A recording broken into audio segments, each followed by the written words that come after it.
اللہ تعالیٰ نے اس امت پر بڑا احسان فرمایا کہ اس امت کو اللہ نے وہ نبی عطا فرمایا جو سب سے زیادہ مقام والا ہے، خاتم الانبیاء ہے، سید الرسل ہے، اور اس امت کو وہ قرآن عطا فرمایا جو بڑی شان اور عظمت والا ہے، اور اس امت کو وہ دین عطا فرمایا جو سب دینوں سے افضل ہے۔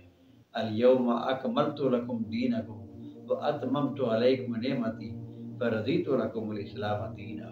دین بھی اللہ نے پسند فرمایا ہے، گویا کہ اللہ نے اس نبی کے صدقے سے ہمیں جو چیز بھی دی ہے وہ سب سے اعلیٰ اور افضل ہے۔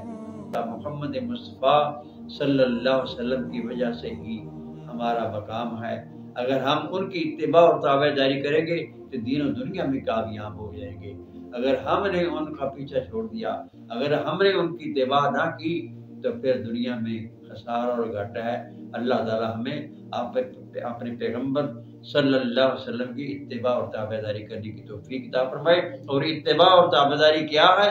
ما آتاکم الرسول فخذوہ وما نہاکم عنہ فانتہوا۔ میرا پیغمبر جو چیز تمہیں دے رہا ہے اسے کو پکڑ لو، اور جس چیز سے منع کرتے اس سے رک جاؤ، یعنی اس کے قریب تک بھی نہ جاؤ۔ وہاں سے آپ دین میں اپنی طرف سے کوئی چیز اور نہ مرو۔